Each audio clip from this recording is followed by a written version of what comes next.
ভার্সিটির ক্যাম্পাসে দাঁড়িয়ে আছি একা একা। সামনে কিছুটা দূরে আমার সিনিয়র ফুফাতো বোন তিশা কারো সাথে তর্ক করছে। ব্যাপারটা দেখে কৌতূহল দমিয়ে না রাখতে পেরে এগিয়ে গেলাম। গিয়ে শুনতে পেলাম, এই ছেলে, তোর সাহস তো কম না। তুই আমাকে প্রপোজ করিস? তোর হাত ভেঙে দিব। তুই কি আমাকে চিনিস? দেখো তিশা, আমি তোমাকে ভালোবাসি অনেক আগে থেকে, সেই জন্য আজকে কথাটা বলে দিলাম। তুমি আমাকে সরাসরি না করতে পারতে, কিন্তু এরকম ব্যবহার করছো কেন? তোদের মতো মানুষের সাথে কি ভালো ব্যবহার করব? তোকে এখনো যে বাঁচিয়ে রেখেছি এটা তোর অনেক বড় ভাগ্য। তুই আমার সামনে থেকে সরে যা, না হলে অনেক বড় বিপদ তোর জন্য অপেক্ষা করছে। ঠিক আছে, চলে যাচ্ছি। তবে তোমার এই অহংকার, এই সৌন্দর্য সব কিছুর কারণে একদিন তোমাকে অনেক আফসোস করতে হবে, কথাটা মনে রেখো। তুই আমার সামনে থেকে সরে যাবি নাকি লাথি দিয়ে আমার সামনে থেকে সরিয়ে দিব? এই ছোট লোকগুলো কোথা থেকে যে আসে? আমি একটু দূরে দাঁড়িয়ে সবকিছু দেখছিলাম। সে প্রায়ই এরকম ব্যবহার করে মানুষের সাথে, কারণ তার বাবা অনেক বড় লোক। আর যেই ছেলেটা তাকে প্রপোজ করেছিল সে একটা গরিব পরিবারের ছেলে। আমিও মধ্যবিত্ত পরিবারের ছেলে। তবে অপরাধ একটাই, আমিও তাকে প্রচণ্ড পরিমাণে ভালোবাসি। যখন দেখেছি ছেলেটা তাকে প্রপোজ করছে তখন দৌড়ে যেতে চেয়েছিলাম তাদের কাছে, কিন্তু আমার কিছুই করতে হয়নি। এর আগে সে অপমান করে তাড়িয়ে দিয়েছে। আমি এই ভয়ে তাকে এখনো মনের কথাটা বলতে পারিনি। যদি আমাকেও এভাবে অপমান করে তাড়িয়ে দেয়, ও বকবক করতে গিয়ে পরিচয়টাই দেওয়া হয়নি। আমি রুশান, বাবা মায়ের একমাত্র ছেলে। আমার একটা ছোট বোন আছে, নাম রুষা। আমার বাবা চাচারা 2 ভাই, আর তাদের একমাত্র বোনের মেয়ে হচ্ছে তিশা। আমার ফুপা অনেক নামকরা একজন ব্যবসায়ী। উনি আমাদেরকে একদম সহ্য করতে পারেন না, কারণ আমরা নাকি তাদের সাথে চলার যোগ্যতা রাখি না। আমাদের পরিবারও তাদের সাথে তেমন একটা মেশার চেষ্টা করে না। তবে অপরাধী তো আমি। দূর থেকে দেখেই তাকে ভালোবেসে ফেলেছি। আমরা প্রায় সমবয়সী, আমার থেকে 7 মাসের বড় ও। ছোটবেলায় একসাথে খেলাধুলা করেছি, সেই জন্য ছোটবেলা থেকেই তাকে ভালোবাসতাম।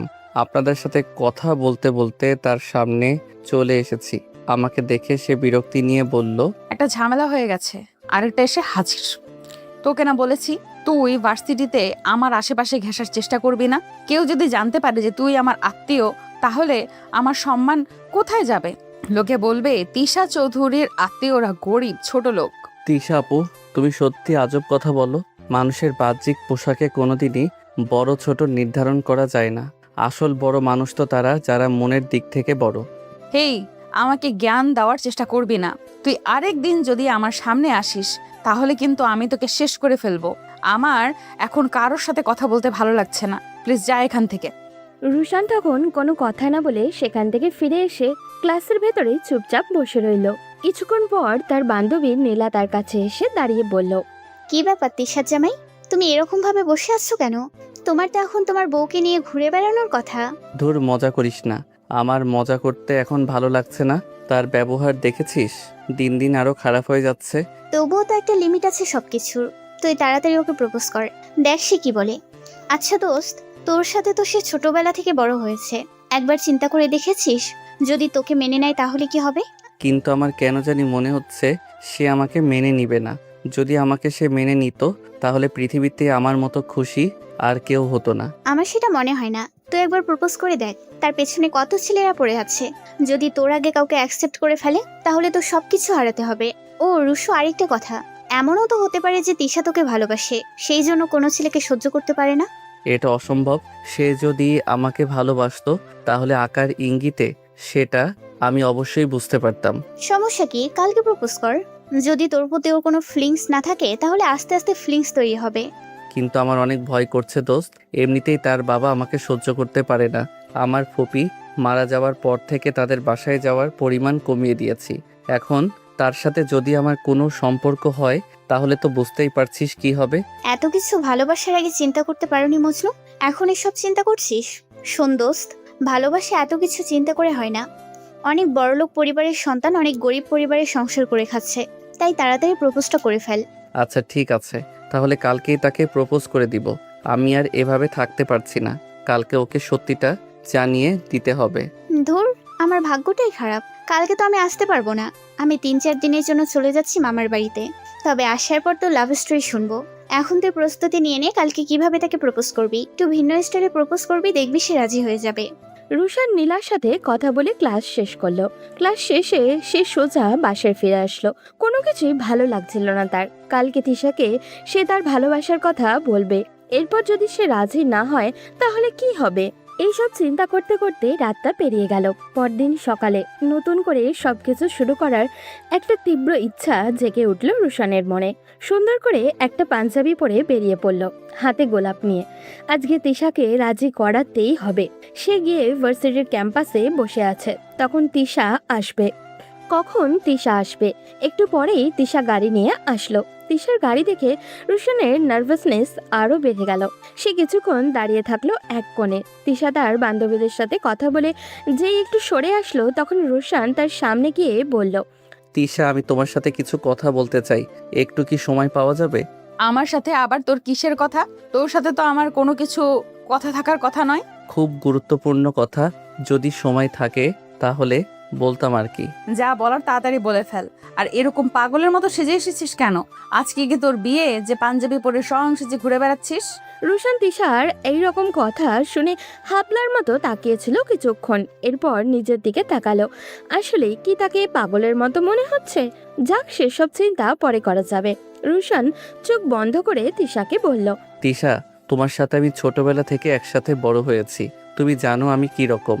তুমি কি কখনো চিন্তা করে দেখেছো, যদি আমরা দুজন সারা জীবন একসাথে থাকি তাহলে আমরা একজন আরেকজনকে কত সহজে বুঝতে পারবো? ওয়েট রুশান, তুই কি বলার চেষ্টা করছিস আমাকে ক্লিয়ার করে বল। আমার ঘুরিয়ে পেঁচিয়ে কথা বলা একদম পছন্দ নয়। যা বলার সরাসরি বলবি। আমি তোমাকে ভালোবাসি তিশা। ছোট লোকের বাচ্চা, তোর সাহস কি করে হয় আমাকে প্রপোজ করার? নিজেকে কখনো আয়নায় দেখেছিস? দেখে থাকলে তো আমাকে প্রপোজ করতে আসতি না। বড় লোকের মেয়েকে বিয়ে করে কোটিপতি হওয়ার স্বপ্ন দেখছিস নাকি? তুমি এরকম বলছো কেন? আমি সেই ছোটবেলা থেকে তোমাকে ভালোবাসি। তোমাদের ধন সম্পত্তির প্রতি আমার কোনো লোভ নেই। চুপ কর ছোট লোক।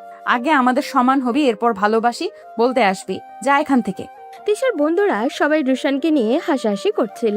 রুশান লজ্জায় সেখানে আর এক মুহূর্তও দাঁড়ালো না, সোজা ক্লাসে চলে আসলো। তার ভীষণ কষ্ট হচ্ছিল, মেনে নিতে পারছিল না কোনো কিছু। তখন তার বন্ধু সজীব দৌড়ে আসলো তার কাছে। কি রে, বাইরে কি হয়েছে? তিশাকে আজ বলেছিলাম আমি ওকে ভালোবাসি। তুই তো জানিস ও এইরকমই, তারপর কেন ওকে প্রপোজ করতে গেলি? যাক, সেসব কথা, যা হবার হয়েছে, তুই ওকে ভুলে যা। কিভাবে ভুলবো? আমি ওকে সেই ছোটবেলা থেকে ভালোবাসি। আচ্ছা, মন খারাপ করিস না, সব ঠিক হয়ে যাবে। ক্লাস শেষ করে রুশান এক মুহূর্তের জন্য ক্যাম্পাসে দাঁড়ালো না। দাঁড়ালেই আবার সকালের সেই বিষয়টা নিয়ে সবাই মজা নিবে। তাই দ্রুত বাসায় চলে আসলো। ফ্রেশ হয়ে ঘরের সবার সাথে খেতে বসলো। তখন রুশানের বাবা বলল, তোর বড় চাচার মেয়ের বিয়ে, তাই কালকে সেখানে যেতে হবে। বাবা, তুমি তো জানো তিশা আর ওর বাবা আমাদের সহ্যই করতে পারে না, আর বিয়েতে তো তারাও আসবে। তারপরও আমাদের যেতে হবে। তোর বড় চাচা আমাদের অনেকবার বলছে, না গেলে সে কষ্ট পাবে। আচ্ছা ঠিক আছে, যাব। রুশান চুপচাপ খাবার খেয়ে রুমে আসলো। সকালের কথা চিন্তা করে মন খারাপ করে শুয়েছিল। তখন তার ছোট বোন রুষা এসে বলল, না, আমার সাথে কথা বলবে কেন? ও মা, সে কি কথা? তুমি যে আপুকে ভালোবাসো তা বলছো তাকে? আজকে বলেছি, কিন্তু বিনিময়ে থাপ্পড় দিয়েছে আর অনেক কথাও বলেছে। সবকিছুর পর আমরা তো গরিব, ওদের মতো বড় লোক তো আর নই। মন খারাপ করো না ভাইয়া, দেখো একদিন তিশা আপু তোমার ভালোবাসা ঠিকই বুঝবে। জানি না রে সেদিন কখনো আসবে কিনা, কিন্তু ভাবছি আমরা কাল বড় চাচার বাসায় গেলে ওরা আমাদের অনেক অপমান করবে। ওখানে যাওয়ার পর সব সময় ওদের থেকে দূরে দূরে থাকবি। ঠিক আছে ভাইয়া, তবে আমার কেন যেন মনে হচ্ছে তিশা আপু ভুল করছে। তোমার মতো ভালো ছেলে ও আর পাবে না। আচ্ছা যা, এখন ঘুমাবো। রুষা চলে গেল। রুশান তখন চোখ বন্ধ করে দীর্ঘশ্বাস ফেলল। এখন তো সব পথই বন্ধ হয়ে গেল। তিশার কাছ থেকে এমন ব্যবহার পাবে এটা আগে থেকেই জানা ছিল, তবুও কেন জানি এটা মেনে নিতে পারছিল না সে। কিছুক্ষণ বিছানায় গড়াগড়ি করে বিকেলে বন্ধুদের সাথে আড্ডা দিতে বের হলো। রুশানকে দেখেই সজীব বলল, কি রে, তোর মন খারাপ কেন? বললাম না যা হয়েছে সব ভুলে যেতে। কালকে বড় চাচার বিয়েতে যেতে হবে, আর সেখানে তিশাও আসবে, আর ওরা তো আমাদের দেখলে অপমান করবে, তাই নিয়ে চিন্তায় আছি। দূর, ওর কথা বাদ দে। তোকে অপমান করলে তুইও অপমান করবি, সব কিছুতে ছাড় দিলে চলবে না। একে একে তাদের বাকি বন্ধুরাও চলে আসলো। সবার সাথে আড্ডা দিয়ে রুশান সন্ধ্যায় বাসায় গেল। রাতে সবকিছু গুছিয়ে রাখতে হবে, কারণ কাল খুব ভোরেই বের হতে হবে তারা। ব্যাগপত্র গুছিয়ে রুশান একটু তাড়াতাড়ি শুয়ে পড়ল। পরদিন খুব সকালেই তার মা এসে ঘুম থেকে ডেকে উঠল, কারণ তাদের বড় চাচার বাড়িতে যেতে প্রায় 3-4 ঘন্টা মতো সময় লাগে। নাস্তা করে তারা সবাই রওনাও দিল। দুপুরের দিকে গিয়ে বড় চাচার বাড়িতে পৌঁছালো। রুশানের বড় চাচা অনেক খুশি হয়েছে তারা আসায়। রুশান সবার সাথে কথা বলে খেতে গেল। খাবার পর একটা রুমে এলো ঘুমানোর জন্য। সবাইকে দেখলো, কিন্তু তিশা আর ওর বাবাকে দেখলো না। হয়তো তারা এখনো আসেনি। সকালে তাড়াতাড়ি উঠে গিয়েছিল, তাই বিছানায় যেতেই ঘুম চলে আসলো। বিকেলে ঘুম থেকে উঠে সব কাজিনরা মিলে আড্ডা দিচ্ছিল। তখনই বাসার বাইরে থেকে একটা গাড়ির আসার শব্দ পেল। বড় চাচা সহ আরো অনেকে গাড়ির কাছে গেল। সবার যাওয়া দেখে রুশানও সেখানে গেল। সাদের পরিবার এসেছে। তিশার বাবা রুশানকে তাকিয়ে থাকতে দেখে বলল, এভাবে দাঁড়িয়ে না থেকে আমাদের ব্যাগগুলো তো নিতে পারো। ও কর্মাকুতাকার কাজ করলে কি হাত পড়ে যাবে? রুশান আর কিছু বলল না, চুপচাপ তাদের ব্যাগগুলো নিয়ে ভিতরে গেল। রাতে সবাই মিলে একসাথে খেয়ে যে যার রুমে ঘুমাতে গেল। পরদিন সকালে নাস্তা করে সব কাজিনরা মিলে সবাই ঘুরতে গেল। তিশাও সাথে ছিল। সবাই গল্পে ব্যস্ত, আর রুশান শুধু তিশাকে দেখে যাচ্ছে। তিশা ফোনে কারোর সাথে চ্যাট করতে করতে রাস্তার মাঝখানে চলে এসেছে, আর পিছন থেকে একটা ট্রাক আসছে। ট্রাকটা হর্ন বাজাচ্ছে, কিন্তু তিশা কিছুতেই শুনতে পাচ্ছে না। রুশান বিষয়টা দেখে দৌড়ে গিয়ে তিশাকে সরিয়ে নিল। রাস্তার পাশে কাদা ছিল বলে দুজনে স্লিপ করে পড়ে গেল। রুশান নিচে আর তিশা উপরে। রুশান চোখ বন্ধ করে দীর্ঘশ্বাস ফেলল, কারণ একটু হলেই তো কত বড় বিপদ হয়ে যাচ্ছিল। কিন্তু তিশা রেগে তার উপর থেকে উঠে ঠাস ঠাস করে 2টা থাপ্পড় দিয়ে দিল রুশানের গালে। রুশান হতবাক হয়ে গালে হাত দিয়ে তাকিয়ে আছে তিশার দিকে। রুশানকে বোকার মতো তাকিয়ে থাকতে দেখে তিশা ধাক্কা দিয়ে বলল, তো সাহস কি করে হয় আমাকে স্পর্শ করার, চরিত্রহীন ছেলে কোথাকার। আর একদিন যদি আমার আশেপাশে দেখি তাহলে তোকে আমি খুন করে ফেলবো। কথাগুলো বলেই তিশা চলে গেল।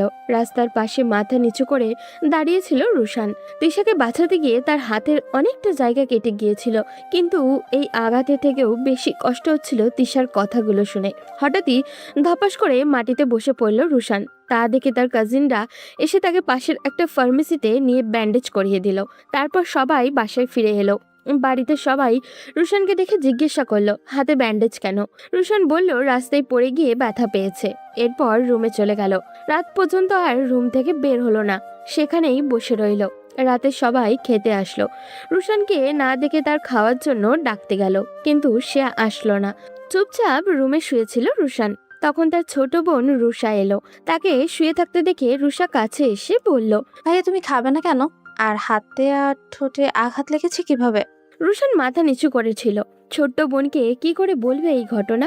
রুষা আবারও প্রশ্ন করতেই রুশান দীর্ঘশ্বাস ফেলে বলল, তিশাকে বাঁচানোর জন্য ওকে স্পর্শ করেছিলাম, কিন্তু ও আমাকে ভুল বুঝে থাপ্পড় মেরেছে। এর জন্যই তুমি ভাত খেতে পারছো না? তোমার খুব কষ্ট হচ্ছে তাই না ভাইয়া? তিশা আপু কেন যে এমন করে? আরে পাগলি, এত টেনশন করবি না, আমার কোনো কষ্ট হচ্ছে না। আচ্ছা তুমি এখন ঘুমাও, আমি গেলাম।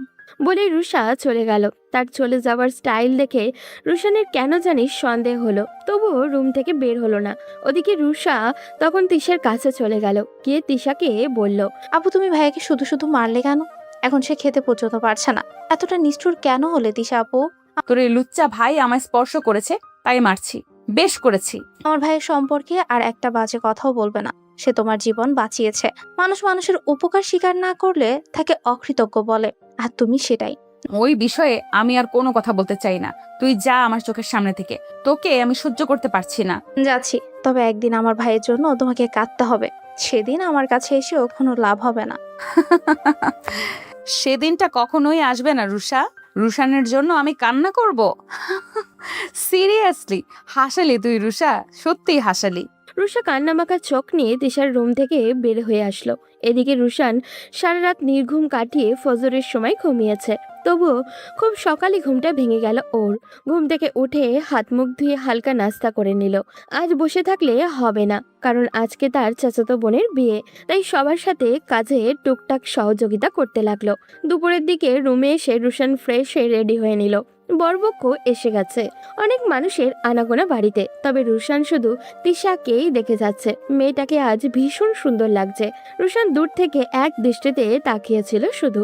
দেখতে দেখতে বিয়ের অনুষ্ঠানও শেষ হলো। আস্তে আস্তে ঝামেলা কমতেও লাগলো। কোণে বিদায় করে সবাই ক্লান্ত শরীর নিয়ে যে যার রুমে চলে গেল। আবারও সবাই মিলে গেল তার চাচাতো বোনের শ্বশুর বাড়িতে। সেখান থেকে ফিরে বিকেলের সব কাজিনরা একসাথে হলো। আর তো মাত্র 2 দিন, এরপর সবাই যে যার কাজে ব্যস্ত হয়ে যাবে। আর কবে একসাথে হতে পারবে সেটা তো আর জানা নেই। তাই সবাই মিলে সিদ্ধান্ত নিল যাওয়ার আগে এই গ্রামটার আশেপাশটা ঘুরে দেখবে। তবে সেটা দিনের বেলায় নয়, বরং রাতে। সবাই প্ল্যানে রাজিও হলো। তাই রাতে সবাই ঘুরতে বের হলো। সবাই যে যার মতো আড্ডা দিচ্ছিল, বড়রা ছোট্টদের নিয়ে মজা করছিল। সব মিলিয়ে বেশ আনন্দেই ছিল সবাই। তবে তাদের সবার থেকে তিশা আলাদা। সে বাধ্য হয়েই সবার সাথে বের হয়েছে। সব কাজিনরাই তাকে নিয়ে কিছুটা বিরক্ত, কারণ আসার পর থেকে যা একটা ভাব ধরে বসে আছে, কারোর সাথে ঠিকমতো কথাই বলে না। সবাই যখন আড্ডা দিচ্ছে তখন সে ফোনের দিকে এক দৃষ্টিতে তাকিয়ে আছে। হঠাৎই রুশান দেখলো তিশা মোবাইলে কথা বলতে বলতে অন্যমনস্ক হয়ে ভুল রাস্তায় চলে যাচ্ছে। তিশার সেদিকে কোনো খেয়ালই নেই। সবাই কথা বলতে বলতে বেশ কিছুটা এগিয়ে গেছে। তিশাকে অন্য একটা রাস্তায় যেতে দেখে রুশান তার পিছু নিল।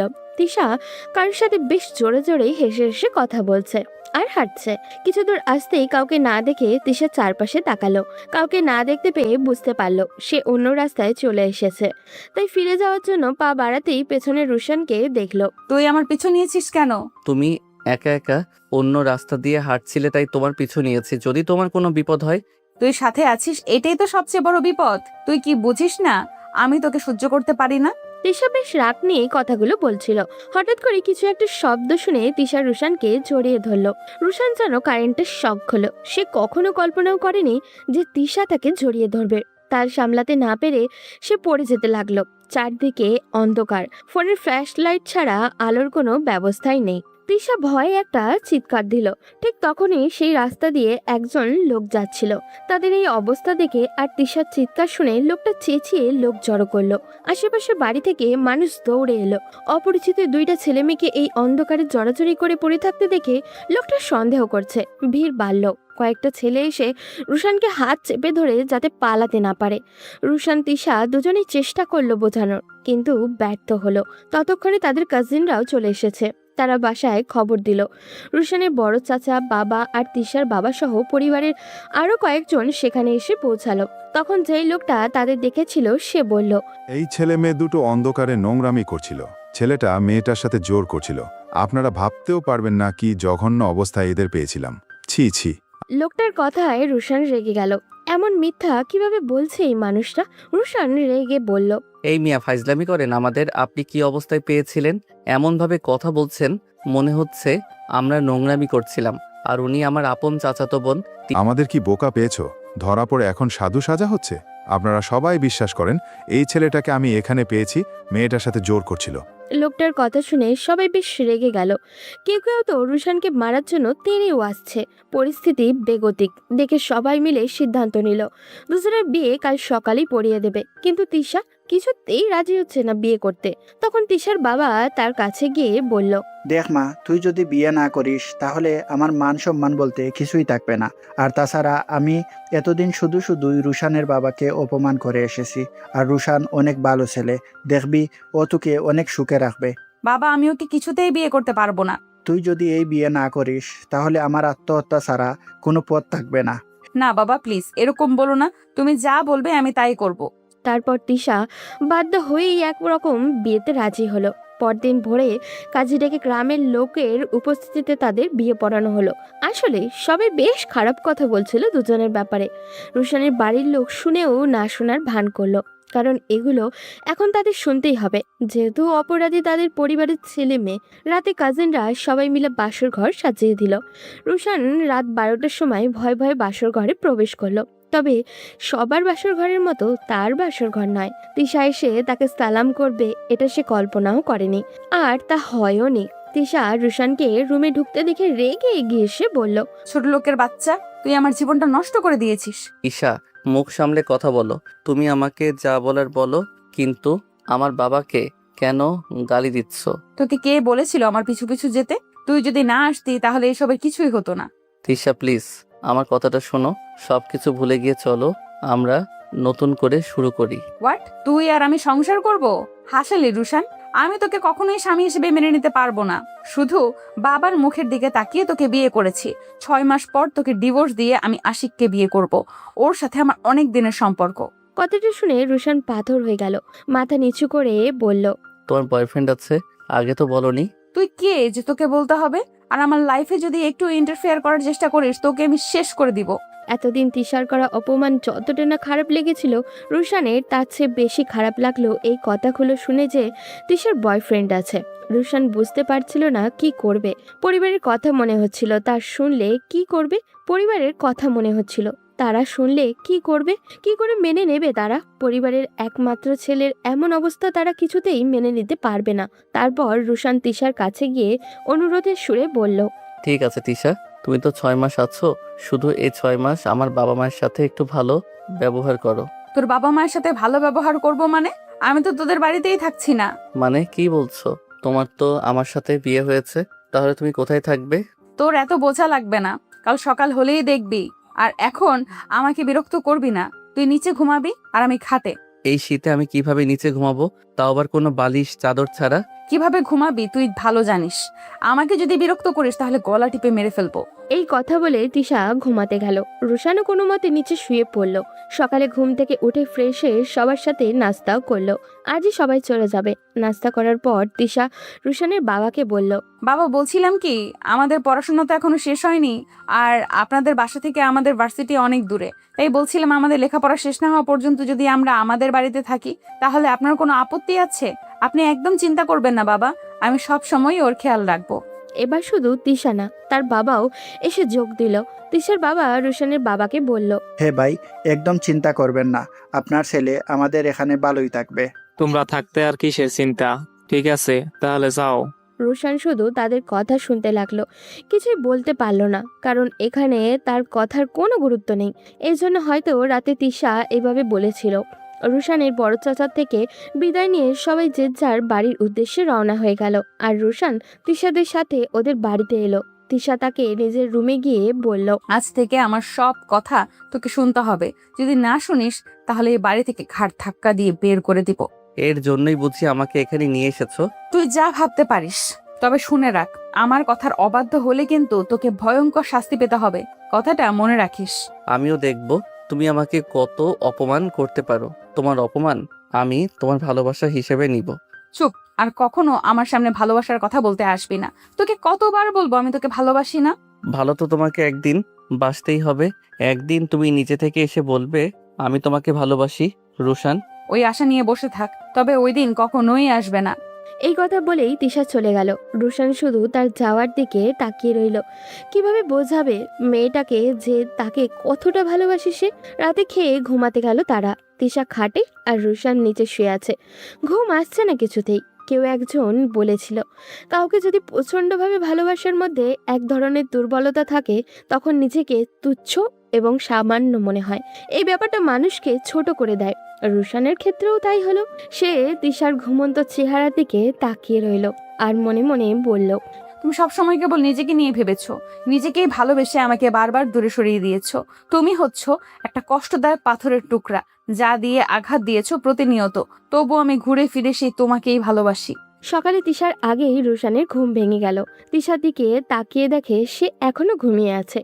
ঘুমন্ত অবস্থায় তিশাকে অনেক সুন্দর লাগছিল। চুলগুলো তিশার মুখের সামনে এসে পড়ছিল। রুশান একবার ভাবলো ওগুলো সরিয়ে দেবে কিনা। তারপর আবারও মনে হলো তিশা যদি জেগে যায় তাহলে তো ভুল বুঝবে। কিন্তু পরক্ষণেই মনে হলো যা হবার তো হবে, সে তো তিশার স্বামী, বাইরে তো কেউ না। আর তিশা এখনো ঘুমিয়ে আছে। রুশান তিশার কাছে গিয়ে মুখের উপরে ছড়িয়ে থাকা চুলগুলোকে সরিয়ে দিল।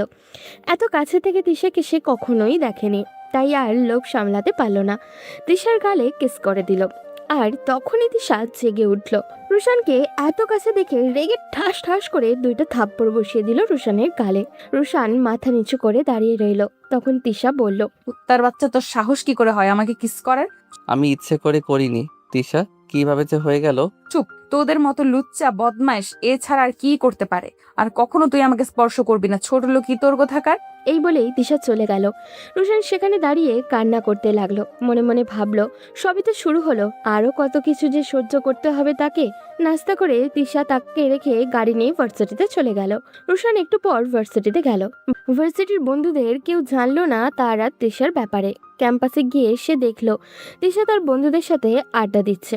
তার ছেলে বন্ধুরা ওর গায়ে হাতও দিচ্ছে, কিন্তু তিশা কিছুই বলছে না। আড্ডা দিচ্ছে ভালো কথা, তাই বলে ছেলেরা গায়ে হাত দিবে? আগে হলে হয়তো মেনে নেওয়া যেত, কিন্তু এখন তো তিশা অন্য কারোর বউ। রুশান আর এইসব সহ্য করতে পারছিল না, তাই সে সরাসরি তিশার কাছে গিয়ে বলল, তিশা, তোমার সাথে আমার কথা আছে, একটু সাইডে আসো। তিশা বেশ বিরক্ত নিয়েই রুশানের দিকে তাকিয়ে বলল, এই ছোট লোকের বাচ্চা, আমার সাথে তোর আবার কিসের কথা? যা বলার এখানে বল। তুমি তোমার বন্ধুদের সাথে আড্ডা দিচ্ছ ভালো কথা, তাই বলে তারা তোমার গায়ে পড়বে আর তুমি কিছুই বলবা না? এবার তিশা রেগে গেল। রুশানের দিকে তাকিয়ে চিৎকার করে বলল, আমি যা ইচ্ছা তা করব, তাতে তোর সমস্যা কি? তোকে না বলেছিলাম আমার পার্সোনাল লাইফে কোনো কথা বলবি না? আমি সেটা চাইও না, কিন্তু তোমার ওই বন্ধুদের আমার মোটেই সুবিধার মনে হচ্ছে না। রুশানের এই কথা শোনার পর তিশার পাশ থেকে তার একটা ছেলে বন্ধু বলে উঠল, তিশা, এই ছোট লোকটাকে, ওর এত বড় সাহস কি করে হলো তোর সামনে আমাদেরকে অপমান করে? তুমি রাগ করো না আশিক, ওরা গরিব বলে আমার বাবা ওকে আমাদের বাসায় এনে লেখাপড়া করাচ্ছে। আমি এখনই ওকে মজা বোঝাচ্ছি। বলেই তিশা ঠাস ঠাস করে 2টা থাপ্পড় বসিয়ে দিল রুশানের গালে। ওর বন্ধুরা এটা দেখতে হাসতে শুরু করলো। তিশা তখন চিৎকার দিয়ে বলল, তোর সাহস কি করে হয় আশিককে খারাপ বলার? দূর হ আমার চোখের সামনে থেকে। আর একবার আমার লাইফ বা আমার বন্ধুদের নিয়ে কথা বলতে এলে তোকে আমি খুন করব। রুশান সেখান থেকে চলে আসলো মাথা নিচু করে। সে তো তিশাকে ভালোবাসে, তাহলে তিশা তার সাথে এমন আচরণ করে কেন? সকালে থাপ্পড় খেয়ে রুশানের ঠোঁট কেটে গিয়েছিল, এখন আবার ওই একই জায়গায় থাপ্পড় দেওয়ার ফলে ঠোঁটে দাঁতের সাথে লেগে হালকা রক্তও বের হলো। ক্লাসে যাওয়ার পর সজীব তাকে দেখে বলল, কিরে, তোর ঠোঁট কেটে রক্ত বের হচ্ছে কেন? কিভাবে হয়েছে এসব? আসার সময় রাস্তায় পড়ে গিয়েছিলাম, তেমন কিছু না। আমার কাছে মিথ্যা বলিস না, কি হয়েছে বল। এরপর রুশান সজীবকে সব খুলে বলল। সব শুনে সজীব তাকে সান্ত্বনা দিয়ে বলল, চিন্তা করিস না, এখন তো তিশা তোর বউ, দেখবি সব ঠিক হয়ে যাবে। বউ কিন্তু 6 মাস পর আমাকে ডিভোর্স দিয়ে আশিককে বিয়ে করবে। তার আগেই ও তোর ভালোবাসা বুঝবে। তোর কথাই যেন সত্যি হয় দোস্ত, আমি ওকে ছাড়া থাকতে পারবো না। ক্লাস শেষ করে রুশান বাসায় এসে দেখলো তিশা এখনো আসেনি। ক্যাম্পাসেও তিশাকে দেখেনি। মেয়েটা গেল কোথায়? আজ সকালে তিশার বাবা ব্যবসার একটা কাজে দেশের বাইরে গেছেন। এই সুযোগে তিশা নিজের ইচ্ছে মতো যা খুশি করছে। বিকেল গড়িয়ে রাত হলো। বেশ রাত করেই তিশা বাসায় আসলো। রুশান তখন তার সামনে গিয়ে বলল, এত রাত করে বাসায় আসলে কেন? কোনো ভদ্রঘরের মেয়ে তো এত রাতে বাসায় আসে না। রুশানের কথা শুনে তিশা চরম বিরক্তি নিয়ে বলল, আমার বাসা আমি যখন খুশি আসবো, তাতে তোর কি? আমার লাইফ নিয়ে কথা বলবি না বলেছি না? তুই এত নির্লজ্জ বেহায়া কেন? আমি তোমার স্বামী তিশা, তুমি আমার কাছে জবাবদিহি করতে বাধ্য। তোকে বলছি না আমি তোকে স্বামী হিসেবে মানি না? তারপরও তুই কেন বারবার আমাকে বিরক্ত করিস? তোর জন্য আশিক আমার ওপরে আজকে অনেক রাগ করেছে। তোকে তো 6 মাস পর ডিভোর্স দিয়ে দিব, তাও কেন আমাকে তোর বউ বলিস? যখন ডিভোর্স দিবে তখন ভিন্ন কথা, কিন্তু তুমি এখন আমার বউ। তুমি কখন কোথায় যাবে, কি করবে আর কার সাথে দেখা করবে তার কারণ আমাকে বলতে হবে। তোকে এক কথা কতবার বলবো, তুই আমার বিষয়ে নাক গলাবি না। এই বলেই তিশা রুমে চলে গেল। রুশানের মনে হলো হয়তো সে একটু বেশি বাড়াবাড়ি করেছে, তাই হয়তো এখন কষ্টটা একটু বেশিই পাচ্ছে। তিশার থাপ্পড়ের কারণে সে যতটা না কষ্ট পায় তার থেকে বেশি কষ্ট পায় যখন তিশা আশিকের সাথে থাকে। রাতে আর খেতে পারল না সে। সকালে ঘুম থেকে উঠে ফ্রেশ হয়ে নাস্তা করে ভার্সিটিতে গেল। তিশা তার আগেই চলে গিয়েছিল। ভার্সিটিতে গিয়ে রুশান দেখলো তিশা ওর বন্ধুদের সাথে আড্ডা দিচ্ছে, আর আশিক তিশার কাঁধে হাত রেখে কথা বলছে। রুশান এইসব সহ্য করতে পারল না, তাই ক্লাসের দিকে রওনা দিল। তখন আশিক পিছন থেকে তাকে ডাক দিল। এই রোশন, এদিকে আয়। রুশান দাঁতে দাঁত চেপে তার সামনে গিয়ে বলল, ভাইয়া বলো। এই ছোট লোকের বাচ্চা, তুই তিশাকে কেন বিরক্ত করিস? তিশা তো তোকে ভালোবাসে না, আর 6 মাস পরে তো তোকে ডিভোর্স দিয়ে দিবি। তারপরও তুই কেন তিশাকে ডিস্টার্ব করিস? মুখ সামলে কথা বলেন আশিক ভাই। তিশাকে ভালোবাসি বলে ওর করা অপমান সহ্য করি, কিন্তু আপনি সেই সুযোগ পাবেন না। ছোট লোককে ছোট লোক বলবো না তো কি বলবো? তোর মতন ছ্যাঁচড়া আমি জীবনে দেখি নেই। রুশানের মাথায় রক্ত উঠে গেল, সাথে সাথেই সে আশিককে মারতে শুরু করলো। এরই মধ্যেই তার বন্ধুরা সহ ভার্সিটির সবাই সেখানে চলে এলো। তারা এসে রুশান আর আশিককে আলাদা করে দুই পাশে নিয়ে গেল। তিশা এতক্ষণ দুজনকে থামানোর চেষ্টা করলেও ব্যর্থ হয়েছে। যখন দেখলো দুজনেই আলাদা হয়ে গেছে, তখন তিশা রুশানের সামনে দাঁড়িয়ে চিৎকার করে বলল, উত্তার বাচ্চা, তুই কোন সাহসে ওর গায়ে হাত তুললি? তোর এত বড় সাহস কি করে হলো? আশিক আমার বাবা মাকে নিয়ে কথা বলছে তাই মেরেছি। আমার বাবা মাকে অপমান করার সাহস ওর কি করে হলো? তোমাকে ভালোবাসি বলে তোমার করা অপমান সহ্য করছি, তাই বলে সবার অপমান সহ্য করব এটা কোনোদিন হবে না। আশিক যা বলেছে তা তো ঠিকই বলেছে। তোর বাবা মা যদি ভালোই হতো তাহলে তোর সাথে আমার বিয়ে দিত না। আমার তো মনে হয় তোর বাবা মা টাকার লোভে তোকে আমার পিছু লাগিয়ে দিয়েছে। তোদের চরিত্র তো। রুশান আর থেমে থাকতে পারল না। ঠাস ঠাস করে তিশার গালে দুইটা থাপ্পড় বসিয়ে দিল। তিশা গালে হাত দিয়ে রুশানের দিকে তাকিয়ে আছে। তখন রুশান রেগে তাকে বলল, তোর সাহস কি করে হয় আমার বাবা মার সম্পর্কে বাজে কথা বলার? এরই মধ্যে কেউ একজন গিয়ে স্যারকে খবর দিয়ে এলো। স্যার চলে এলেন। তখন রুশান সেখানে দাঁড়িয়েছিল। স্যার রুশান আর তিশার কাছে এসে বললেন, কি হচ্ছে কি এখানে? হ্যাঁ, তোমাদের সাহস তো কম না, তোমরা ক্যাম্পাসে মারামারি করছো। কি ব্যাপার তিশা, কি হয়েছে এখানে? স্যার, রুশান আমাকে অনেকদিন থেকেই বিরক্ত করে। আজ আমার গায়ে হাত দিয়েছে। তারপর আশিক কিছু বলতে গেলে আশিককেও মারে। ঘটনার সময় যারা ছিল তারা সবাই তিশার বন্ধু। সবাই তিশার কথাই সায় দিচ্ছিল। এই কথা শোনার পর স্যার প্রচন্ড রেগে গেলেন। তিনি রুশানের দিকে এগিয়ে এসে বললেন, রোশান, আমি তোমাকে ভালো মনে করেছিলাম, তোমার কাছ থেকে এটা আমি আশা করিনি। স্যার আমাকে মাফ করে দিন, আমি আর কখনো মারামারি করব না। তুমি ভালো ছাত্র বলে তোমাকে একটা সুযোগ দিচ্ছি, কিন্তু মনে রেখো এটাই লাস্ট। পরের বার এরকম হলে কিন্তু আর সুযোগ পাবে না। এই বলে স্যার চলে গেলেন। তখন রুশান তিশার কাছে গিয়ে বলে, তোকে আমি ভালোবাসি বলে এতদিন তোর করে অপমান সহ্য করেছি। আজকে তুই আমার বাবা মাকে অপমান করেছিস, এরপর থেকে আমি কোনোদিন মাফ করব না। এখন তোর প্রতি আমার আর ভালোবাসা নেই, আছে শুধু ঘৃণা। একটা কথা মনে রাখিস, তোকে একদিন আমার জন্য কাঁদতে হবে। আফসোস, সেই দিনটা কোনোদিনই আসবে না। তোর মতো ছোট লোকের জন্য আমি কান্না করব? এই তিশা তোর জন্য কোনোদিনও কান্না তো দূরের কথা, তোর কথা চিন্তাও করবে না। দেখা যাবে 6 মাস পর তোর কাছে ডিভোর্স লেটার পাঠিয়ে দিব। এই বলে রুশান তার বাসায় চলে আসলো। তাকে দেখে তার মা বাবা বেশ অবাক হলেন। রুশান তখন তার বাবা মাকে সব খুলে বলল, রুশান, তুই এতদিন এত কষ্টে ছিলি বাবা, আমাদের বলিসনি কেন? চিন্তা করিস না, দেখবি একদিন ঠিকই ওর ভুল বুঝতে পারবে। এদিকে তিশার আনন্দে তো নাচতে ইচ্ছা করছে। যাক, এতদিনে ঝামেলাটা পিছু ছাড়লো, তবে এখন থেকে শান্তিতে থাকতে পারবে। একটু পর তার বাবা ফোন করে বললেন বাসায় আসতে। তিনি নাকি ফিরে এসেছেন। তাই তিশা তাড়াতাড়ি বাসায় চলে গেল। গিয়ে তার বাবাকে দেখে বলল, কেমন আছো বাবা? ভালো আছি মা, তুই কেমন আছিস? আমি অনেক ভালো আছি বাবা। তা তোমার তো আরো কিছুদিন পরে আসার কথা ছিল। কাজ তাড়াতাড়ি শেষ হয়ে গেল, তাই চলে আসলাম। তা তুই একা কেন? রুশান কোথায়? ও চলে গেছে, ওর কথা বাদ দাও তো বাবা। চলে গেছে মানে? তুই ওর সাথে কি করেছিস? বাবা, আমি ওকে ভালোবাসি না, শুধু তোমার মান সম্মানের জন্য ওকে বিয়ে করেছি। আর ও আশিকের গায়ে হাত তুলেছে, তাই আমি ওকে আজকে বলেছি চলে যেতে। ভুলে যাস না, ও এখন তোর স্বামী। ওকে এভাবে তাড়িয়ে দেয়াটা তোর ঠিক হয়নি। ও আমার স্বামী শুধু 6 মাসের, তারপর ওকে ডিভোর্স দিয়ে দিব। আমি ওকে আমার স্বামী হিসাবে কোনোদিনও মেনে নেইনি, আর আগামীতেও মেনে নিব না। তিশা, তুই আবারও ভুল করছিস। মেয়েদের বিয়ে একবারই হয়, তাই আমার মনে হয় তুই রুশানের কাছে।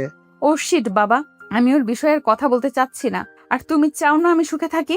সব বাবারাই চাই তার মেয়ে সুখে থাকুক। আমি শুধু তোর ভুলটা ধরিয়ে দিচ্ছি। আমি কোনো ভুল করছি না বাবা, আমি আশিকের সাথেই সুখে থাকবো। আমার লাইফের ডিসিশনগুলোর প্লিজ আমাকে নিতে দাও। যা সিদ্ধান্ত নিবি বুঝে শুনে নিস, পরে যাতে পস্তাতে না হয়। আমার কেন জানি মনে হচ্ছে তুই ভুল সিদ্ধান্ত নিচ্ছিস। এদিকে আমি রাতে শুয়ে শুয়ে ভাবছি কিভাবে পারলো তিশা আমাকে এতটা অপমান করতে। সারা রাত ঘুমাতে পারলাম না। পরের দিন ভার্সিটিতে গেলাম। যাওয়ার পর সজীব আর নীলা আমার কাছে এসে বলল, দোস্ত, যা হয়েছে সবকিছু ভুলে যা, তুই নতুন ভাবে শুরু কর। রুশান তখন সজীবের কাঁধে হাত দিয়ে পড়ল, তোর কি মনে হয় আমি দেবদাস হয়ে থাকবো? মানে কি বলছিস রুশান? আমার মনে এখন তিশার জন্য কোনো ভালোবাসা নেই, তাই এখন আর ওর কথা ভেবে কষ্ট পাবো না। আমি যেমন ছিলাম তেমনই থাকবো, আগের মতোই সবার সাথে আড্ডা দিব। তবে তোদের সাথে আমার কিছু কথা আছে, খুব গুরুত্বপূর্ণ কথা। আগে চল চা খেয়ে আসি। ভালো বলেছিস। ওই মেয়ের জন্য কেন তুই কষ্ট পাবি? তুই কি কম সুন্দর নাকি? আচ্ছা, এখন চল তাড়াতাড়ি চা খেয়ে ক্লাসে যাই। এরপর তারা সবাই ক্যান্টিনে গিয়ে চা খেয়ে সোজা ক্লাসে চলে গেল। রুশানকে আজকে ভার্সিটিতে দেখে অনেকেই অবাক হয়েছে, কারণ গতকাল এত বড় একটা ঘটনার পর অনেকেই ভেবেছিল রুশান কয়েকদিন ভার্সিটিতে আসবে না। ক্লাস শেষ করে রুশান বাসায় এসে ঘুমিয়ে গেল। বিকেলে সজীব ফোন দিল। কিরে কই তুই? বাসায়। এই সময় আবার কোথায় থাকবো? ও তাড়াতাড়ি তারেক মামার চায়ের দোকানে আয়, নীলাও এসেছে, সবাই আড্ডা দিব। আর তুই না বললি কি একটা গুরুত্বপূর্ণ কথা বলবি? ও মনে পড়েছে, ওয়েট কর, আমি আসছি। এরপর রুশান চলে গেল সেই জায়গায়। সেখানে যাওয়ার পর সজীব বলল, কিরে কি কথা বলবি বল। দোস্ত, আমি মনে হয় আর পড়াশোনা করতে পারবো না। আমি কি বলছিস রুশান? পাগল হয়ে গেছিস নাকি? তুই পড়াশোনা করবি না কেন? না না, এটা মেনে নেওয়া যায় না। আগে আমার পুরো কথাটা শুনবি তো। আমি চাইছিলাম একটা ব্যবসা করতে, তোরা কি আমাকে সহযোগিতা করবি? এভাবে তিশা বা তার পরিবারের সাথে আমি পেরে উঠবো না। আর পড়াশোনা করেও চাকরি পাওয়াটা অনেক কষ্টের। দোষ, তুই অনেক ভালো একটা প্ল্যান করেছিস। আমার পড়াশোনা করতে ভালো লাগে না, এসব পড়াশোনার ঝামেলা থেকে চল আমরা তিনজন মিলে ব্যবসা করি। আমি তোর পাশে আছি, বল কি করতে হবে। হ্যাঁ দোস্ত, আমিও তোর পাশে আছি। প্রতিদিন ভার্সিটিতে যাওয়া আসা, বাচ্চাদের কাজ, এসব আর ভালো লাগছে না। চল ব্যবসা শুরু করি। কিন্তু কিভাবে ব্যবসা করব? মুখে বললেই তো আর ব্যবসা হয় না। এটাই তো সমস্যা। আমাদের কিছু টাকা আনতে হবে পরিবার থেকে। আমার পরিবারের অবস্থা তো তোরা জানিস। আমি কি করে এত টাকা ম্যানেজ করব?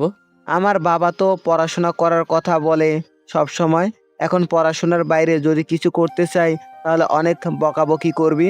এরপরও আমি চেষ্টা করব, দরকার হয় ব্ল্যাকমেল করে টাকা নিয়ে আসব। আমারও একই অবস্থা, তবুও বাবাকে বলে দেখব।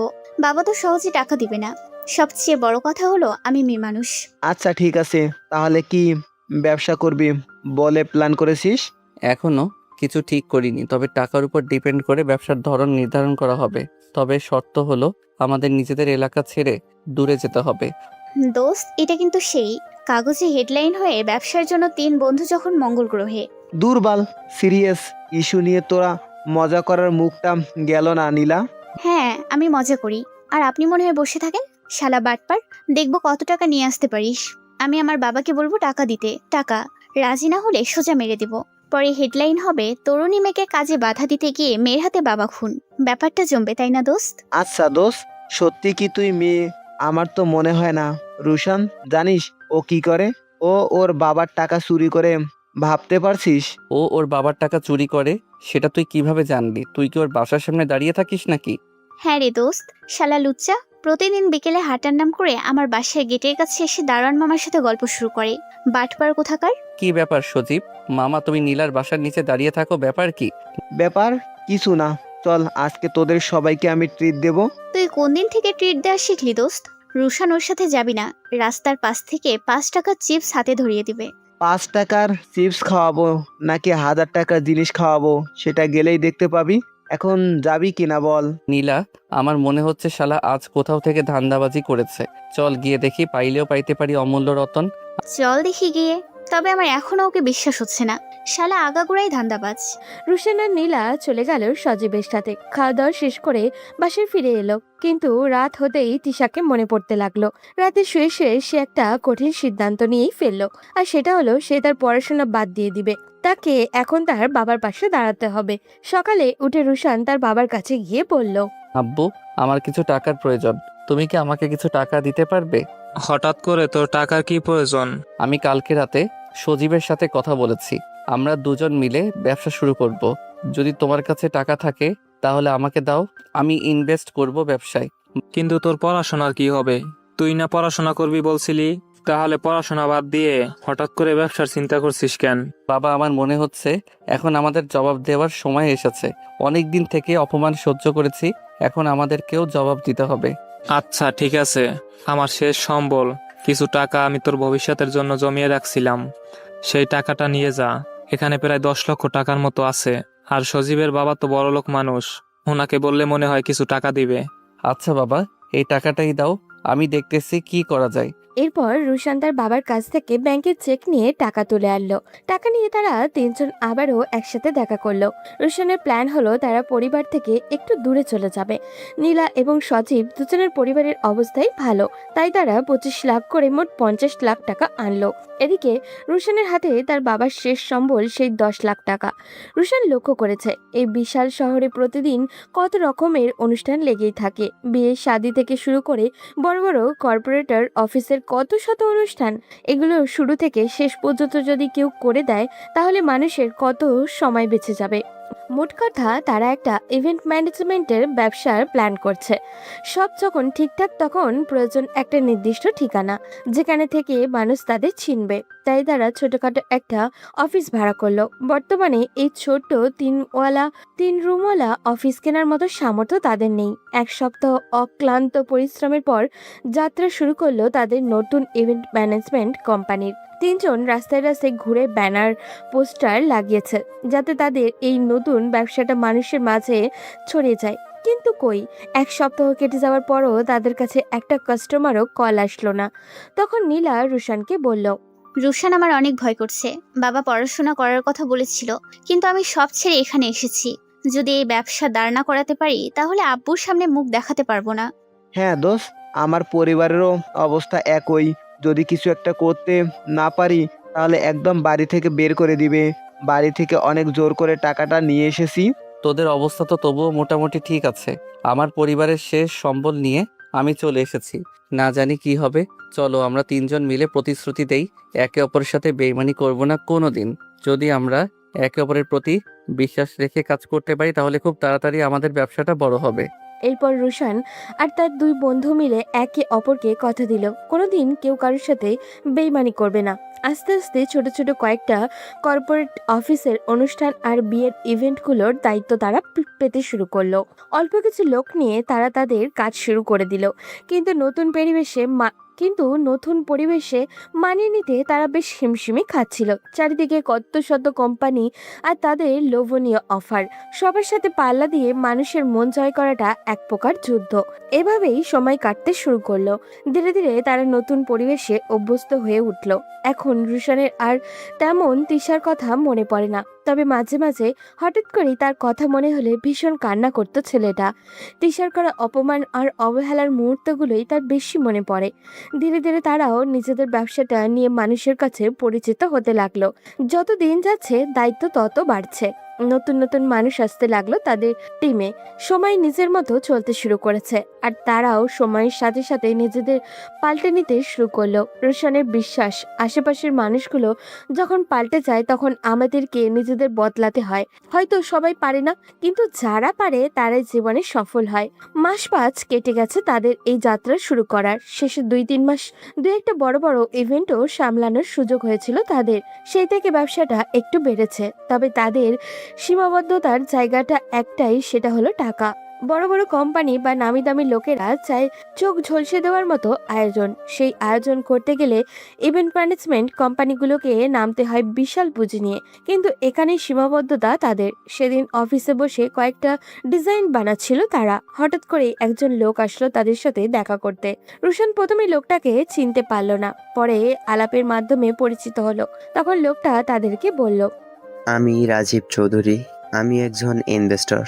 আপনাদের কাজ আমাদের ভালো লেগেছে, তাই আমরা চাই আপনাদের কোম্পানিতে ইনভেস্ট করতে, যাতে আপনারা আরো বড় পরিসরে কাজ করতে পারেন। তবে শর্ত হলো প্রফিট অর্ধেক আমাদের সাথে শেয়ার করতে হবে। এখন সিদ্ধান্ত আপনাদের। রুশান কথাটা শোনার পর বেশ খুশি হলো, কারণ এখন তাদের এটারই দরকার ছিল। লোকটা যদি লাভের অর্ধেক অংশ নিয়েও যায় তাতে ক্ষতি কি? তাদের কোম্পানিটা তো মানুষের কাছে পৌঁছাবে, আর মানুষকে বড় জায়গায় পরিচিত হতে হলে আগে বড় মানুষের হাত ধরতে হয়। রুশান তখন সজীবকে বলল, সজীব, আমার মনে হচ্ছে তাদের সাথে আমাদের কন্ট্রাক্টটা করা দরকার। যদি আমরা পরিশ্রম করে লাভের অর্ধেক তাদের দিয়েও দেই তবুও আমাদের কোম্পানিটা মানুষের কাছে পৌঁছাবে।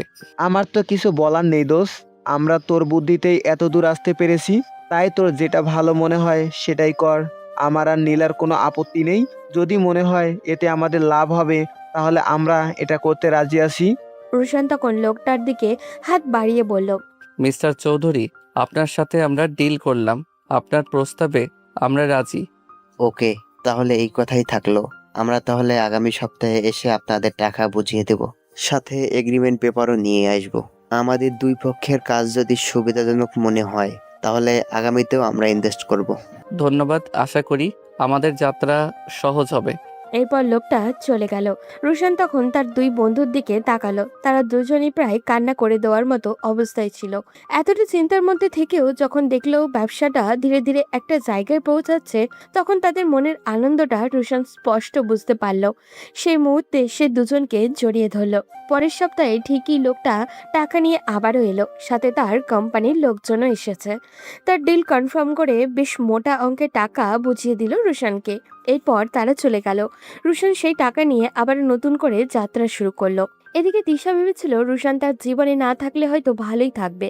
সত্যি বলতে প্রথম 3-4 মাস রুশানের কথা একদমই মনে পড়েনি তার, কিন্তু ধীরে ধীরে সে রুশানকে ভীষণ মিস করতে শুরু করলো। যতই ডিভোর্সের দিন ঘনিয়ে আসছিল ততই মনে হচ্ছিল কি যেন একটা তার কাছ থেকে হারিয়ে যাচ্ছে। এখন রাত করে বাসায় ফিরেই রুশানের সেই কথাগুলো মনে পড়ে তার। বন্ধুদের সাথে আড্ডা দিতেও ভালো লাগে না, সবকিছুই কেমন জানি বিরক্তকর লাগে। ক্যাম্পাসে বসে বন্ধুরা আড্ডা দিচ্ছে, গল্প করছে, কিন্তু তিশা শুধু চুপচাপ বসে থাকে, তাদের কথা শুনছে। কেন এমন হচ্ছে সে নিজেও বুঝতে পারছিল না। এরই মাঝে আশিক হঠাৎই বলল, কি হয়েছে তিশা, এভাবে চুপ করে বসে আছো কেন? তিশা আশিকের কথায় কল্পনার জগৎ থেকে ফিরল। এরপর নিজেকে স্বাভাবিক করে বলল, আমার আবার কি হবে আশিক, সব ঠিকই তো আছে। না, বেশ কিছুদিন ধরে দেখছি তুমি আগের মতো নেই, পরিবর্তন হয়ে গেছো। আশিক, ফালতু কথা বলবে না তো। আমার কোনো পরিবর্তন হয়নি, আগের মতোই আছি। আর সব সময় যে সবার মন একরকম থাকবে তা তো নয়। তিশা, তুমি অকারণে রাগ করছো কেন? আমি তো জাস্ট এমনিই বললাম। আচ্ছা, তুমি কি কোনো বিষয় নিয়ে চিন্তিত? আরে না, আর তোমার এসব ফালতু কথা বলা বাদ দাও আশিক, আমার ভালো লাগছে না। আচ্ছা, বাদ দিলাম, তারপরও রাগ করো না প্লিজ। চলো কোথা থেকে ঘুরে আসি। আমার ভালো লাগছে না আশিক, তুমি ঘুরতে যাও। তখন তিশার পাশে বসে থাকা আর আরেক বন্ধু সিয়াম বলল, চল না তিশা, আমরা সবাই যাব। তোকে ছাড়া আমাদের একদম ভালো লাগছে না, তুই না গেলে আমিও যাব না। আচ্ছা চলো, আমিও যাচ্ছি। আমার কারণে তোদের ঘোরা নষ্ট করব কেন?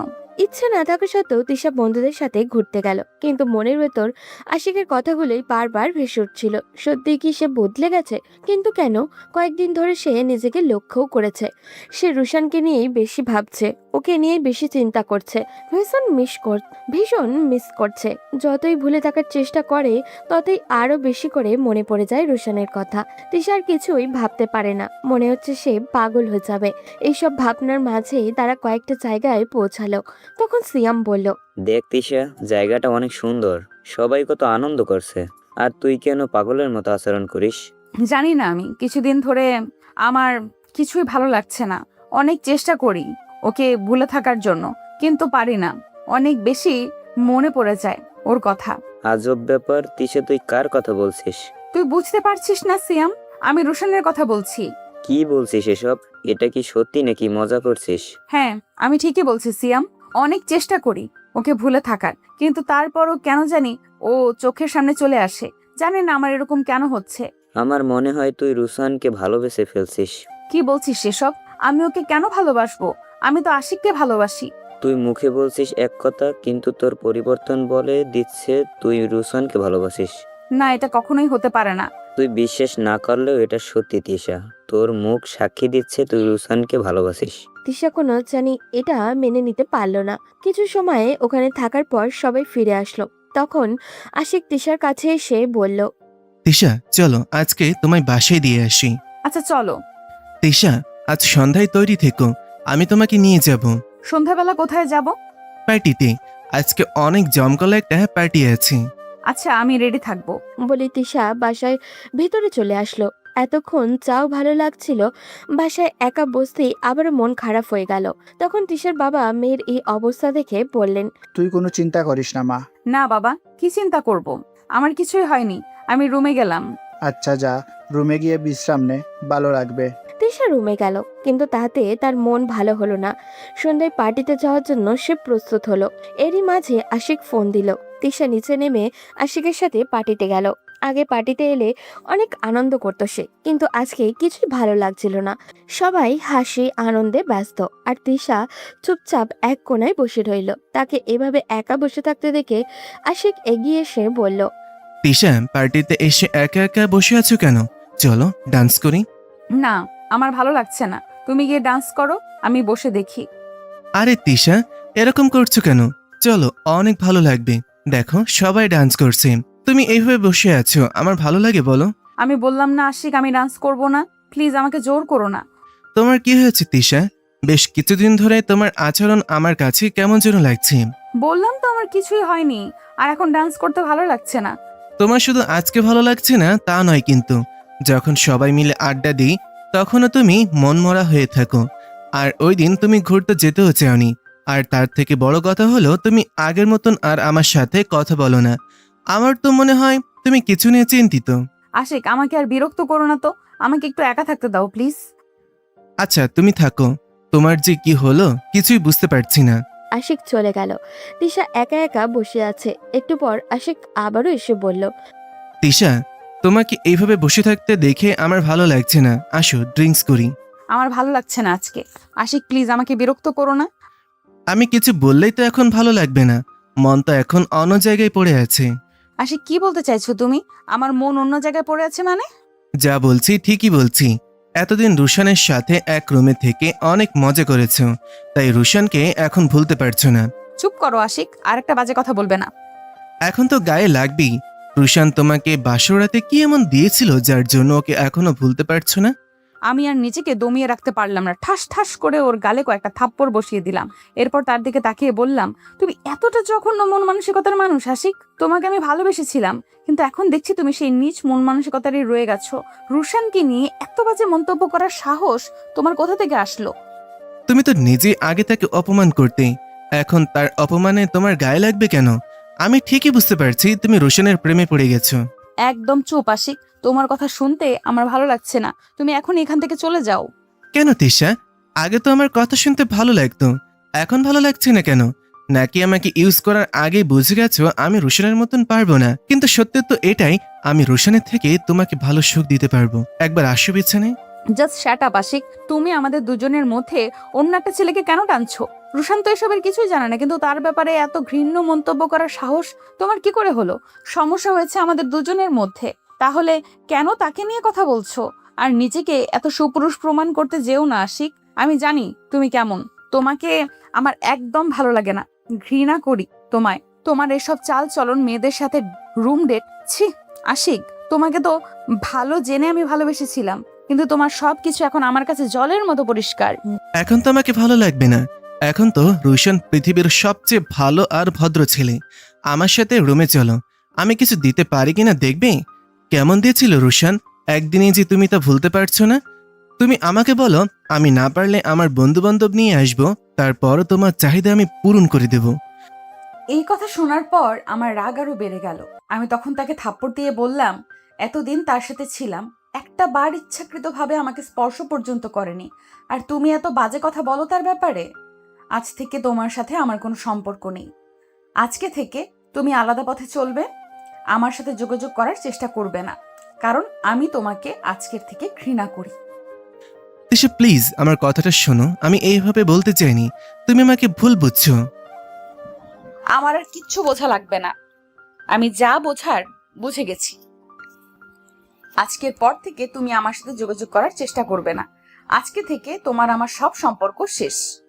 বলে তিশা রেগে সেখান থেকে চলে আসলো। আজ নিজের উপরে আফসোস হচ্ছে তিশার। কি করলো সে? এত জঘন্য একটা ছেলের জন্য এতদিন রুশানকে অপমান করলো। বাসায় ফিরে তিশা কাঁদতে লাগলো। এই কয়েক মাস রুশান কোথায় আছে, কি করছে, কিছুই জানতে চায়নি সে।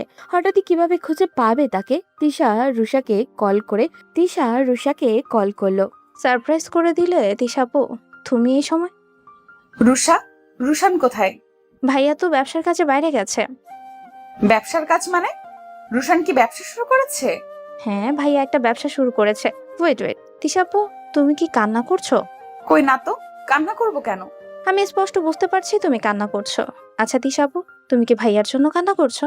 আমি কি জবাব দিব বুঝতে না পেরে ফোনটা রেখে দিলাম। সত্যি আমি কার জন্য কান্না করছি আমি নিজেও জানি না। যা বাবা, নিজে থেকে কল করলো আবার নিজেই কেটে দিল। এদিকে এক দীর্ঘ সময়ের মধ্যে রুশান একবারও বাসায় ফেরার কথা ভাবেনি। সে নিজের শহর ছেড়ে আসার পর থেকে সজীব নীলা দুজনেই যাওয়ার সময় তাকে বারবার জোর করতো বাসায় যাওয়ার জন্য, কিন্তু রুশান প্রতিজ্ঞা করেছিল যতদিন না তিশার বাবার চেয়ে বড় বাড়ির মালিক সে হতে না পারছে ততদিন বাসায় ফিরবে না। তবে রুশানের কাছ থেকে খবর পেয়েছে তিশা আর ভালো নেই। আসলে মানুষকে কষ্ট দিয়ে কেউ কোনোদিনও ভালো থাকতে পারে না। আজ প্রায় 3 বছর পর রুশান বাসায় ফিরছিল। তাদের ব্যবসা আকাশ ছুঁতে না পারলেও আগের থেকে অনেক বড় হয়েছে। আজ গর্বের সাথে সে নিজের বাসায় ফিরতে পারছে। যেই কষ্ট আর অপমানের পাহাড় নিয়ে বাসা থেকে বেরিয়ে এসেছিল সেই কষ্ট কিছু হলেও মুছে গেছে তার। তাদের বাসাটা আর আগের মতো নেই। রুশান বাবাকে টাকা দিয়ে বলেছিল যাতে নতুন বাড়ি বানায়, তবে একটাই শর্ত, সেই বাড়ি হতে হবে তিশাদের বাড়ির থেকে বড়। তার বাবা সেটাই করেছে। রুশান বাসায় প্রবেশ করতেই তার বোন দৌড়ে এসে তাকে জড়িয়ে ধরে কান্নায় ভেঙে পড়ল।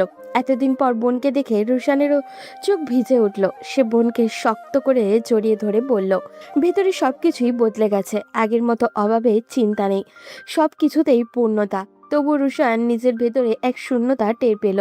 মনে হলো সব আছে, তবুও সে অপূর্ণ, যেন জীবনে সবকিছু হারিয়ে ফেলেছে।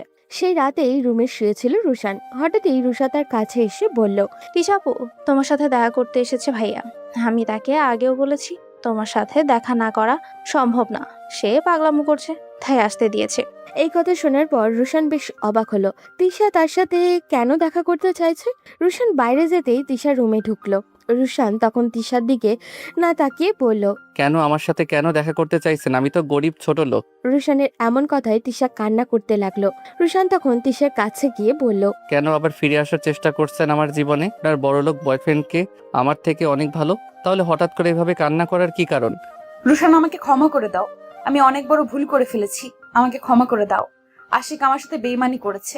রুশান তখন তিশার সামনে গিয়ে হাসতে হাসতে তাকে বলল, আজ আমার টাকা আছে তাই আমার কাছে ফিরে এসেছো, কিন্তু যখন আমার টাকা ছিল না তখন তো আমাকে অপমান করেছিলে, আমাকে দিনের পর দিন অত্যাচার করেছো। আমি নাকি নির্লজ্জ বেহায়া? তাহলে কেন তুমি আজকে আবার আমার কাছে ফিরে আসতে চাইছো? তোমার মতো মেয়েকে আমি সহ্য করতে পারি না, যে অন্য ছেলের সাথে রাত কাটায় নিজের রুশান স্বামীকে আমার রেখে। কথাটা শোনো, আমি আর কোনোদিন এরকম কাজ করব না। এইবারের মতো আমাকে ক্ষমা করে দাও। ক্ষমা? তাও আবার তোমাকে? আমি তো তোমাকে বারবার বলেছিলাম চলো আমরা নতুন করে জীবন শুরু করি, কিন্তু তুমি তখন আমাকে কি বলেছিলে? আমার মতো ছোট লোককে তুমি কোনোদিন তোমার স্বামী হিসেবে মেনে নেবে না। তাহলে কেন আজকে সেই ছোট লোকের কাছে ফিরে আসতে চাইছো? চলে যাও তোমার বড়লোক বয়ফ্রেন্ডের কাছে। কোথায় তোমার সেই বড়লোক বয়ফ্রেন্ড? প্লিজ তুমি আমাকে ক্ষমা করে দাও। আমি কথা দিচ্ছি আর কোনোদিন তোমাকে অপমান করব না। তুমি যেরকম বলবে ঠিক সেরকম চলবো। তুমি তো আমাকে ভালোবাসো, তাহলে কেন এরকম ভাবে আমাকে তাড়িয়ে দিচ্ছ? আমি আমার ছোটবেলার বান্ধবী তিশাকে ভালোবাসি, আমি এই অহংকারী মানুষকে ভালোবাসি না। এখান থেকে চলে যাও, তোমাকে আমি সহ্য করতে পারছি না। রুশান প্লিজ, শেষবারের মতো আমাকে ক্ষমা করে দাও।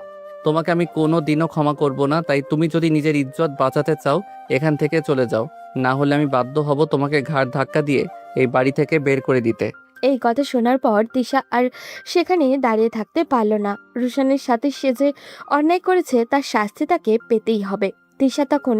তিশা যখন কান্না করে বেরিয়ে যাচ্ছিল তখন রুষা তার সামনে এসে দাঁড়ালো। তিশা তখন তাকে বলল, রুশান তুমি সত্যিই বলেছিলে আমাকে একদিন কান্না করতে হবে তোমার ভাইয়ের জন্য। আজ সেই দিনটা তোমার চোখের সামনে। তোমার আনন্দ হচ্ছে না রুশান? সত্যিকারের ভালোবাসা কোনোদিন মিথ্যে হতে পারে না, সেটার প্রমাণ তুমি তিশাপু। তোমার এই পরিস্থিতির কারণে তুমি নিজে দায়ী। আমি চাইলে আজকে আমার ভাইকে বোঝাতে পারবো, আমি চাইলে আমার ভাইকে বলে রাজিও করাতে পারবো, কিন্তু তুমি জীবনে সুখী হতে পারবে না, কারণ আমার ভাইয়ের মনে তোমার প্রতি যে ঘৃণা জন্মেছে সেটা কোনোদিনও কমবে না। তুমি ঠিক বলেছো রুষা, আমাকে আমার পাপের শাস্তি পেতেই হবে। তুমি তোমার ভাইকে আমার হয়ে কিছু বলো না। আমি আর নিজেকে ধ্বংসের জীবনে রাখবো না, আমি মরে যেতে চাই। তিশাপু, পাগলামো করছো কেন? আমার কথা শোনো। তিশা তখন রুষার কথা শুনলো না, দৌড়ে বাড়ি থেকে বেরিয়ে আসলো। রাস্তা দিয়ে আনমনে হাঁটতে হাঁটতে মেইন রোডের কাছাকাছি চলে আসলো। আশিকের কারণে আমি সবকিছু হারিয়েছি, কিন্তু ওর কি একাই সব দোষ? আমিও তো সমান অপরাধী, আমি ওকে বারবার অপমান করেছি। এসব ভাবতে ভাবতে তিশা এগিয়ে যাচ্ছিল। ওদিকে রুশান রুমে বসে কান্না করছে। তিশাকে অপমান করে তাড়িয়ে দিয়ে সে নিজেকেও শান্ত করতে পারছিল না। তখন রুষা ভিতরে এসে বলল, ভাইয়া সর্বনাশ হয়ে গেছে, তিশাপু আত্মহত্যা করার জন্য বেরিয়ে গেছে। কি বলছিস রুষা? এটা হতে পারে না। বলে রুশান দৌড়ে বাড়ি থেকে বেরিয়ে পড়ল। পেছন পেছন রুষাও দৌড়াচ্ছে। রুষার দৌড়ে রাস্তায় রুশান দৌড়ে রাস্তায় এসে দেখে অনেক লোক জমা হয়ে আছে। কাছাকাছি যেতেই রুশানের হাত পা কাঁপতে শুরু করলো। সে দৌড়ে লোকজন সরিয়ে সামনে যেতেই বিবর্ণ এক দেহ দেখতে পেল। হ্যাঁ, এটা তিশা। রুশান তখন কান্না করতে তিশাকে জড়িয়ে ধরে বলল, তিশা, তোমার কিছুই হবে না, আমি তোমাকে ক্ষমা করে দিয়েছি। প্লিজ তুমি আমার সাথে কথা বলো, আমি থাকতে পারবো না তোমাকে ছাড়া। তিশা, কথা বলো প্লিজ। কিন্তু তিশা কথা বলছে না। রুশান দৌড়ে একটা গাড়ি ডেকে তিশাকে গাড়িতে তুলল। তার মাথা কাজ করছে না। রুশানের পাশে বসে সান্ত্বনা দেওয়ার চেষ্টা করছে, কিন্তু এসব রুশানের মাথার উপর দিয়ে যাচ্ছে। তো রুশান হাসপাতালে পৌঁছাতেই উন্মাদের মতো ডাক্তারকে ডাকতে শুরু করলো। ডাক্তার এসে এই অবস্থা দেখে দ্রুত ইমার্জেন্সিতে নিয়ে গেল। এরই মধ্যে তাদের পরিবারের সবাই আসতে শুরু করেছে। তিশার বাবাও এসে পাগলের মতো করতে শুরু করলো। বেশ কিছুক্ষণ পর ডাক্তাররা বের হয়ে আসলো। রুশান আর তার ফুপা ডাক্তারের কাছে গেল। ডাক্তার, আমার মেয়ের কি হয়েছে? আমার মেয়ে কি সুস্থ হয়ে যাবে? দেখুন, আপনারা শান্ত হন। উনি আর বেঁচে নেই। আমরা অনেক চেষ্টা করেছি, কিন্তু ওনাকে বাঁচাতে পারলাম না। কথাটা শোনা মাত্র রুশান ধপ করে বসে গেল। চিৎকার করে বলতে লাগলো, না, এটা হতে পারে না। আমার তিশা আমাকে ছেড়ে যেতে পারে না। ও আমাকে ভালোবাসে বলেছিল, কিন্তু আমি নিজে ওকে মৃত্যুর মুখে ঠেলে দিয়েছি। আমি সবচেয়ে বড় অপরাধী। আমার বেঁচে থাকার কোনো অধিকার নেই। কান্না করতে করতে রুশান অজ্ঞান হয়ে পড়ল।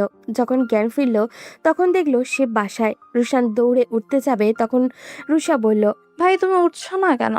রুষা, আমার তিশা কোথায়? ওর কিছু হয়নি তো? আমি স্বপ্ন দেখছিলাম, তাই না? রুষা কথা বলছে না। রুশান দৌড়ে বাইরে গেল, কিন্তু না, তিশাকে পেল না। তাকে দাফনের জন্য নিয়ে যাওয়া হয়েছে। রুশান তিশার কবরের কাছে গেল, গিয়ে নিজের হাতে তিশাকে কবরে শুইয়ে দিল। সবাই একে একে চলে যাচ্ছে, কিন্তু রুশান ওকে একা রেখে যেতে পারবে না। আমার তিশা ভালো থাকুক ওই পারে। যারাই ভালোবাসবেন কখনো অবহেলা করবেন না নিজের ভালোবাসার মানুষকে, না হলে আমার মতো হারিয়ে আফসোস করতে হবে। ক্ষণস্থায়ী এই দুনিয়ায় আমরা কেউ চিরকাল থাকবো না। তাই আসুন সবাই অহংকার প্রতিহিংসা ভুলে মিলেমিশে বসবাস করি।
ভার্সিটির ক্যাম্পাসে দাঁড়িয়ে আছি একা একা।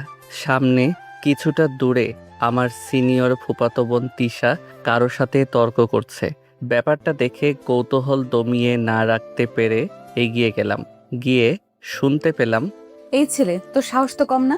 তুই আমাকে প্রপোজ করিস? তোর হাত ভেঙে দিব। তুই কি আমাকে চিনিস? দেখো তিশা, আমি তোমাকে ভালোবাসি অনেক আগে থেকে, সেজন্য আজকে কথাটা বলে দিলাম। তুমি আমাকে সরাসরি না করতে পারতে, কিন্তু এরকম ব্যবহার করছো কেন? তোদের মতো মানুষের সাথে কি ভালো ব্যবহার করব?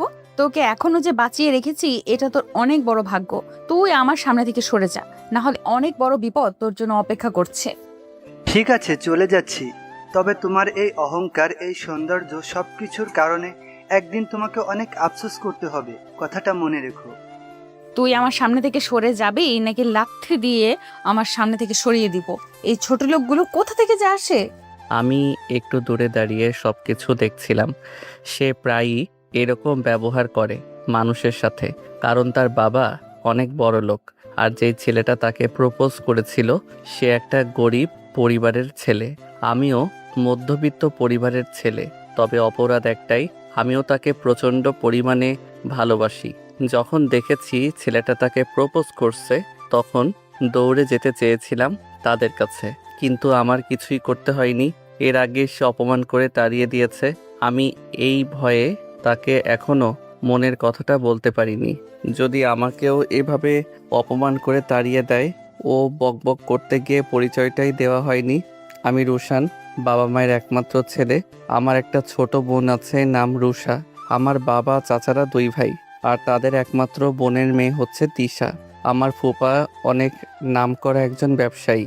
উনি আমাদেরকে একদম সহ্য করতে পারেন না, কারণ আমরা নাকি তাদের সাথে চলার যোগ্যতা রাখি না। আমাদের পরিবারও তাদের সাথে তেমন একটা মেশার চেষ্টা করে না। তবে অপরাধী তো আমি। দূর থেকে দেখেই তাকে ভালোবেসে ফেলেছি। আমরা প্রায় সমবয়সী, আমার থেকে 7 মাসের বড় ও। ছোটবেলায় একসাথে খেলাধুলা করেছি, সেই জন্য ছোটবেলা থেকেই তাকে ভালোবাসতাম।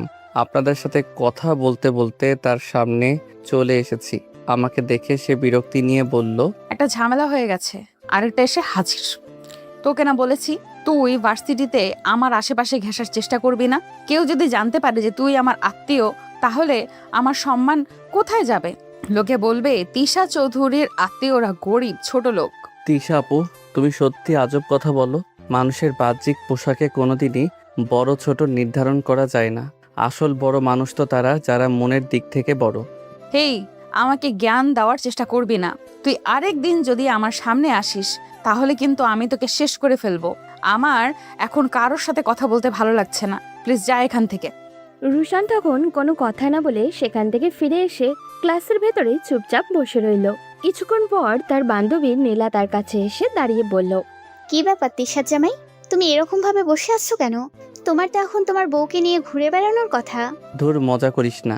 আমার মজা করতে এখন ভালো লাগছে না। তার ব্যবহার দেখেছিস, দিন দিন আরো খারাপ হয়ে যাচ্ছে। তবুও তো একটা লিমিট আছে সবকিছুর। তুই তাড়াতাড়ি ওকে প্রপোজ কর, দেখ সে কি বলে। আচ্ছা দোস্ত, তোর সাথে তো সে ছোটবেলা থেকে বড় হয়েছে। একবার চিন্তা করে দেখেছিস যদি তোকে মেনে নেয় তাহলে কি হবে?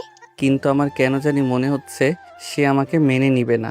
যদি আমাকে সে মেনে নিত তাহলে পৃথিবীতে আমার মতো খুশি আর কেউ হতো না। আমার সেটা মনে হয় না। তুই একবার প্রপোজ করে দেখ, তার পেছনে কত ছেলেরা পড়ে আছে। যদি তোর আগে কাউকে অ্যাকসেপ্ট করে ফেলে তাহলে তো সবকিছু হারাতে হবে। ও রুশু, আরেকটা কথা, এমনও তো হতে পারে যে তিশা তোকে ভালোবাসে, সেই জন্য কোনো ছেলেকে সহ্য করতে পারে না। এটা অসম্ভব। সে যদি আমাকে ভালোবাসতো তাহলে আকার ইঙ্গিতে সেটা আমি অবশ্যই বুঝতে পারতাম। সমস্যা কি, কালকে প্রপোজ কর। যদি তোর প্রতি ওর কোনো ফিলিংস না থাকে তাহলে আস্তে আস্তে ফিলিংস তৈরি হবে। কিন্তু আমার অনেক ভয় করছে দোস্ত। এমনিতেই তার বাবা আমাকে সহ্য করতে পারে না। আমার ফুপি মারা যাওয়ার পর থেকে তাদের বাসায় যাওয়ার পরিমাণ কমিয়ে দিয়েছি। এখন তার সাথে যদি আমার কোনো সম্পর্ক হয় তাহলে তো বুঝতেই পারছিস কি হবে। এত কিছু ভালোবাসার আগে চিন্তা করতে পারোনি মজনু, এখন এসব চিন্তা করছিস? শোন দোস্ত, ভালোবাসা এত কিছু চিন্তা করে হয় না। অনেক বড়লোক পরিবারের সন্তান অনেক গরিব পরিবারের সংসার করে খাচ্ছে, তাই তাড়াতাড়ি প্রপোজটা করে ফেল। আচ্ছা ঠিক আছে, তাহলে কালকেই তাকে প্রপোজ করে দিব। আমি আর এভাবে থাকতে পারছি না। কালকে ওকে সত্যিটা জানিয়ে দিতে হবে। ধুর, আমার ভাগ্যটাই খারাপ। কালকে তো আমি আসতে পারবো না। আমি 3-4 দিনের জন্য চলে যাচ্ছি মামার বাড়িতে। তবে আসার পর তো লাভ স্টোরি শুনবো। এখন তুই প্রস্তুতি নিয়ে নে কালকে কিভাবে তাকে প্রপোজ করবি।